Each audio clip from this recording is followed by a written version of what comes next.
La mort du président iranien Raïssi dans un crash. D'après les enquêteurs, il se serait pris la barbe dans l'hélice. Les Iraniens accusent les Juifs. Tout serait de la faute d'un certain hélicoptère. D'autant qu'il a été confirmé que ce jour-là, le temps était maussade. Donc vous voyez que tout est à l'avenant. Alors, des sommes d'argent confisquées par le dictateur ont été rendues à l'État.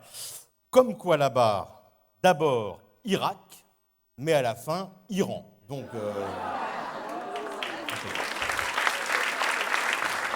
Et donc le président iranien qui est décédé dans une grande tenue coranique traditionnelle, ce qui nous permet de dire une fois de plus pourquoi les musulmans intégristes portent des djellabas, parce qu'avant le bruit de la braguette effrayait les chèvres.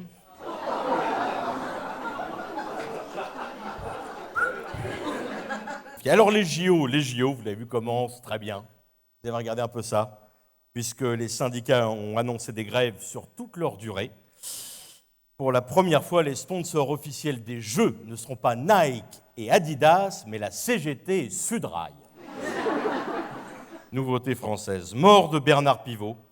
Les députés NUPES et les chroniqueurs de Hanouna saluent le départ d'un des plus grands footballeurs de l'histoire. Et alors, après que le rappeur Jul ait allumé la flamme olympique et qu'Aya Nakamura chante pour l'ouverture, Franck Ribéry se serait proposé pour faire le discours et le couple Balkany pour vérifier les comptes. Alors, j'ai découvert une revue que je vous recommande, c'est la revue Chiffres et Société Française, qui nous apprend des chiffres qu'on n'aurait pas soupçonnés. Alors, le premier est très intéressant. 7 Français sur 4 sont nuls en mathématiques.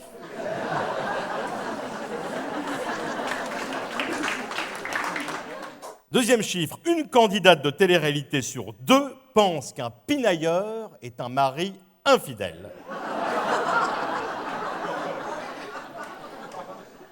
90% des femmes conduisent tellement mal que leur GPS ne parle pas, ils prient.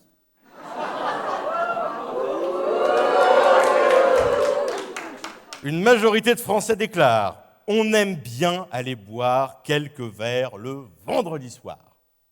Et après, c'est le lundi. 100% des athlètes pensent que l'avantage des Jeux paralympiques, c'est que ça ne sent pas les pieds dans les vestiaires. 80% des responsables politiques ont sauté une classe lors de leur scolarité, à l'exception du président de la République qui lui a directement sauté la prof. Emmanuel Macron, Brigitte Macron et le président chinois ont déjeuné dans un restaurant des Hautes-Pyrénées. Au moment du dessert, le serveur a dit « Je conseille le flan à l'ancienne et des tartes aux pommes pour ces messieurs. » Ceux qui comprennent plus vite expliquent aux autres, comme d'habitude. Ah, y a pas de problème. Ah, amateur de contrepétrie, il y en a? Contrepétrie? Là aussi, vous expliquerez à côté. Hein.